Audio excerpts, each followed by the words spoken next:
வணக்கம். வில்வதுளசி எங்கள் குழு சார்பில் மற்றும் ஒரு முறை உங்களுக்கு என்னுடைய காலை வணக்கத்தை தெரிவிச்சுக்கிறோங்க. அதான் இந்த சேனல் நோக்கம் எல்லாருக்குமே தெரியுங்க. வெளிச்சத்துக்கு வராத பல கிராமத்து திருக்கோயில்கள், தேவார பாடல் பெற்ற சிவத்தலங்கள், தேவார வைப்புத்தலங்கள் மற்றும் ஆழ்வார்களால் மங்களாசாசனம் செய்யப்பட்ட வைணவ திருக்கோயிலில் ஒவ்வொரு வாரம் உங்கள் கண்மனால் கொண்டு வந்து நிறுத்துறாங்க.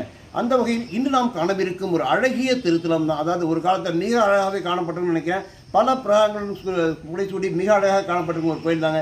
இப்போ அந்த கோயிலுடைய நிலை எப்படி இருக்குன்னு பாருங்கள். நான் எந்த இடத்துல நின்று பேசுகிறேன், அதுக்கு நேற்று நாள் பாருங்கள் எவ்வளவு அந்த மரங்களுடைய வேர்கள் போயிருக்குது. மேலே அந்த கோபுரம் கூட இல்லாமல் இருக்க இருந்தாலுமே ஒரு சில சிவனடியார்களின் அழகிய எளிய முயற்சினால் தற்போது இந்த கோயில் நாம் வந்து போல செஞ்சுட்டு இருக்கிறாங்க. இந்த கோயில் எங்கே இருக்குன்னு பழைய நீடாமங்கலத்தில் இருக்க பழைய நீடாமங்கலம் அப்படிங்கிறது மன்னார்குடி கும்பகோணம் சாலையில் இருக்குதுங்க. மிக அழகாக தற்பொழுது சென்று, அதாவது பக்தர்கள் சென்று வரும் வழியாக அழகாக பராமரிக்கப்பட்டு வருகிறது. இந்த கோயிலில் சிவனடியார்கள் ஒரு சிலரின் ஆதரவு காரணமாக தற்பொழுது பாவாலயத்துக்கு ரெடி செய்யப்பட்டு வந்திருக்குங்க. அந்த கோயிலுடைய தலச்சிறப்புகளை பார்க்கலாம். இது அருள்மிகு மீனாட்சி சுந்தரேஸ்வரர் திருக்கோயிலுங்க. மிக அழகிய திருக்கள். கிட்டத்தட்ட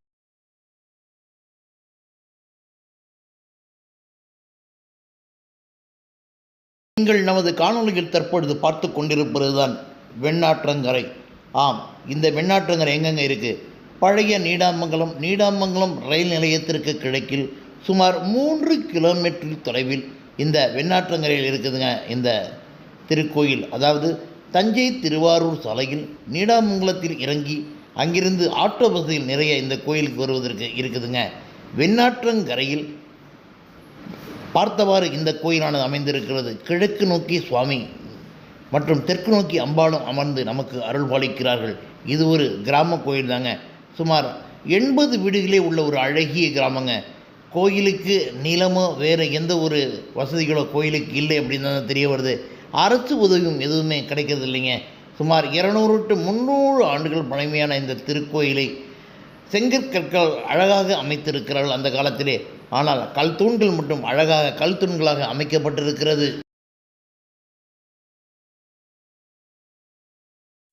இத்திருக்கோயிலானது ஒரு காலத்தில் மிக அழகாக இருந்திருக்கும் என்பது பார்த்த உடனே தெரியுதுங்க. மிக அழகிய வேலைப்பாடுகளுடன் கூடிய கல் தூண்கள் நம்மை அந்த மண்டபத்திற்கு வரவேற்கிறது. மண்டபத்திற்கு முன்னே நந்தி மண்டபம் ஒன்று அழகுற காட்சியளிக்கிறது. அதில் அழகிய நந்தி நம் சிவனை பார்த்தவாறு அமர்ந்திருக்கிறார். நேரே அந்த மண்டபத்திற்கு சற்று பின்னர் சென்றால் சுமார் 5 படிகள் ஏற வேண்டியிருக்குது. அந்த 5 படிகள் ஏறினால் நமக்கு அந்த அர்த்த மண்டபம் தெரிகிறது. மிகவும் கற்களாலே ஆகியிருக்குதுங்க. மிக அழகாக இருக்கிறது. அதான் தற்போது செப்பனிட்டு இருக்கிறார்கள்னு நினைக்கிறேன். அதற்கு தாண்டி உள்ளே சென்றால் தாங்க நமக்கு அந்த அழகிய மூர்த்தங்கள் நம்மை அழகுற வரவேற்று அருள்பாலிக்கிறதுங்க. ஆம், அருள்மிகு மீனாட்சி சுந்தரேஸ்வரர் மற்றும் ஏனைய மூர்த்தங்கள் தனித்தனியாக வைக்கப்பட்டு தற்பொழுது தமிழ் முறையில் பூஜைகள் செய்யப்பட்டு வருகிறது.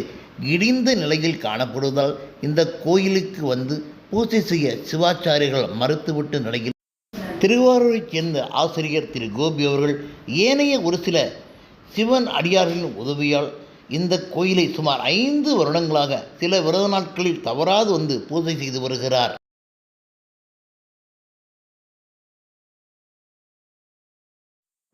இத்திருக்கோயிலை புனரமைக்கும் பணி தற்பொழுது தொடங்கியிருக்கிறதுங்க. ஆம், நாங்கள் சென்ற பொழுது அங்கு மற்றொரு தலைமை ஆசிரியர் ஓய்வினை சந்தித்தோம். திரு குருமூர்த்தி அவர்கள் எங்களை அழகுற உபசரித்து எங்களை அந்த கோயிலை சுற்றி காண்பித்து இந்த கோயிலை பற்றி பலவும் சொன்னாருங்க. எங்களுக்கு ரொம்ப ஆச்சரியமாகவே இருந்துச்சுங்க.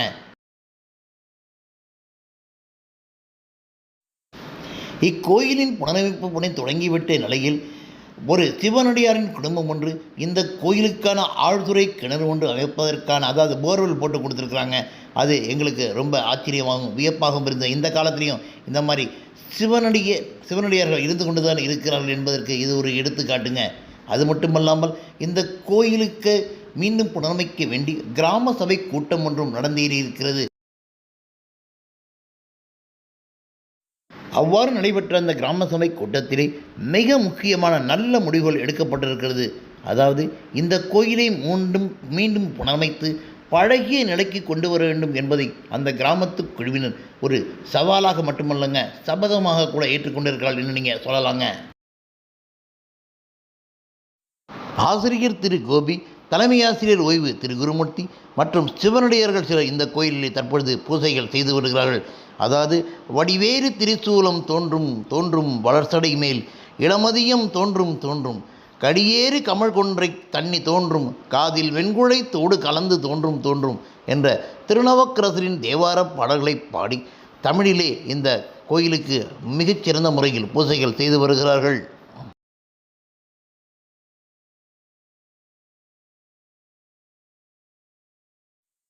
இக்கோயிலின் இளம் கோயில் சுவாமியை நிலைநிறுத்தும் பணியானது பிப்ரவரி 2 அதாவது தை மாதம் அதாவது 2/2/2025 ஞாயிற்றுக்கிழமை என்று நடைபெறுவதாக குறிக்கப்பட்டிருக்கிறதுங்க. அதைத் தொடர்ந்து இளங்கோயில் வழிபாடும் நடைபெறும். இளங்கோயில் அப்படின்னா பல பேருக்கு தெரியாமங்க, இருந்தாலும் இளங்கோயில் என்பது இந்த கோயிலை பாலாலயம் செய்ய இருக்கிறார்கள் என்பதுதான். இத்திருக்கோயிலின் திருப்பணிகள் தற்பொழுது தொடர்ந்து நடைபெற்று வருகிறது. இந்த திருப்பணியானது தொய்வின்றி நடைபெற வேண்டுமானால் நாம் அனைவருமே இந்த திருக்கோயிலை புனரமைக்க முன்வர வேண்டுங்க. ஆம், அந்த கிராம சபை கூட்டத்திலே முடிவெடுக்கப்பட்டபடி இந்த கோயிலின் பெயரிலே இக்கோயிலின் புனரமைக்கும் திருப்பணிக்கு வேண்டி நம்ம CUB ஆலங்குடியில் திறந்திருக்கிறாங்க. அந்த அக்கௌண்ட்டுடைய அந்த ஸ்கேனர் கோடு, அதாவது QR கோடு நான் இந்த காணொலியில் உங்களுக்கு தரேங்க. தங்களால் முடிந்த அளவு பொருளுதவி அல்லது நிதி உதவி இந்த கோயிலில் நீங்கள் செய்ய வேண்டுங்க. காணொலியில் தற்பொழுது நீங்கள் காணும் இந்த QR கோடு ஸ்கேனரை நீங்கள் ஸ்கேன் பண்ணி அனுப்பிச்சு இதுக்கு பொருளுதவி செய்யணுங்க.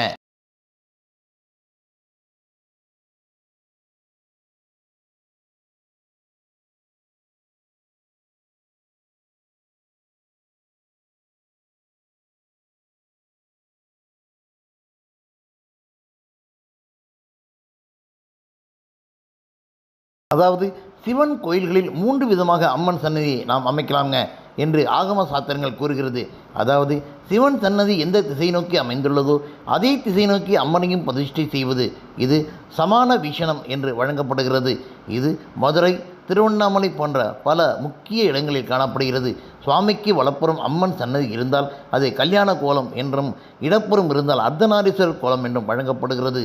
சிவன் சன்னதியானது கிழக்கு நோக்கி அல்லது மேற்கு நோக்கி இருந்தாலும் அம்பாள் சன்னதி தெற்கு முகமாக இருக்கும். இது அனுகிரக வீஷணம் என்று அழைக்கப்படுகிறது. சுவாமியை தரிசிக்கும் பாவனையில் அம்பாள் இருப்பாள். சுவாமியின் அனுகிரகத்தை பெறும் அம்பாள் நமக்கு அருளதாகவே பொருள். இந்த நடை அநேக கோயில்களில் இருக்கிறது. திருவாரூர் மாவட்டம் பழைய நீடாமங்கலம் வெண்ணாற்றங்களில் காணப்படும் இந்த ஒரு திருக்கோயிலும் இதே முறையில் தாங்க அமைந்திருக்கிறது.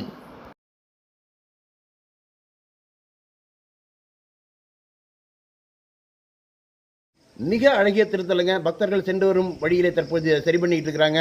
மிகச்சிறப்பாக பராமரிக்கப்படுகிறது. ஒரு கோயில் எப்படி பராமரிக்கப்பட வேண்டும் என்பதற்கு ஒரு எடுத்துக்காட்டு. அதாவது இப்போதைக்கு நம்ம வந்து போயிட்டு இருக்க இடம் மட்டும் அந்த மாதிரி அழகாக பராமரிக்க. நான் நின்றுட்டு என் நேர் பின்னால் பார்த்தீங்கன்னா அந்த பிரகாரத்தை பாருங்கள். நீங்கள் எப்படி இருக்கு அப்படின்னா வெறும் மண் மற்ற இது நம்ம பழைய அடர்ந்த காடுகளைப் போல தாங்க இருக்குது. இந்த காடுகளையும் இவங்க இன்னும் சரி பண்ணுங்க. மிக பழமையான திருக்கோயில், கருங்கல்லால் கட்டப்பட்ட திருக்கோயிலுங்க. சோழர் காலத்து கட்டடக்கலைக்கு சான்றாக இருக்குது அப்படிங்கிறது அந்த ஒவ்வொரு தூணையும் நம்ம பார்க்கும்போது தெரியுதுங்க. மிக அழகாக பராமரிக்கப்பட வேண்டிய கோயிலுங்க. தற்பொழுது இந்த கோயிலுக்கான கும்பாபிஷேகத்துக்காக பணிகள் செய்து ரெடி செஞ்சுருக்காங்க. இதனுடைய கைங்கரியத்துக்கு தாங்கள் அனைவரும் பங்கு பெற வேண்டும், சிவனருள் பெற வேண்டுங்க. அதான் ஒவ்வொரு காலத்திலையும் சொல்கிறது தாங்க. புதிய கோயில்கள் கட்டணும் அப்படிங்கிற ஒரு அவசியமே கிடையாதுங்க. இதே போன்ற பழைய கோயில்கள், புராதனமான கோயில்களுக்கு தாங்கள் வாருங்கள், ஆதரவு தாருங்கள். அது ஒன்றே போதுங்க. இந்த கோயில் மட்டுமல்லாது இந்த ஊரும் தன்னைத்தானே இப்போ செதுக்கிக் கொள்ளும். அது மட்டுமல்லாது இந்த கோயிலில் பணியாற்றும் பணியாளர்கள் வீட்டில் ஒருவேளை அடுப்பு எரியும் அப்படிங்கிறது நிதர்சனமான உண்மை. இந்த காணொலியை பார்த்தீங்கன்னா எனக்கு 2-3 நாள் முன்னால் தான் என்னுடைய ஃப்ரெண்ட் ஒருத்தங்க எடுத்து போட்டுருந்தாங்க ஒரு வீலாக்லேருந்து. உடனே இந்த கோயில் நாங்கள் தேடி கண்டுபிடிச்சி இன்றைக்கி வந்துட்டாங்க. மிக அழகாக பராமரிக்கப்படுகிறது. இந்த மாதிரி கோயிலுக்கு நீங்கள் வர வேண்டும், ஆதரவு தர வேண்டும் அப்படிங்கிற ஒரு சிறந்த நோக்கத்தோடு உங்கள் அனைவரையும் மீண்டும் ஒரு முறை மற்றொரு சிறந்த ஆலயத்தை சந்திக்கும் வரை வணக்கம் கூறி விடைபெறுகிறேன். நன்றி, வணக்கம்.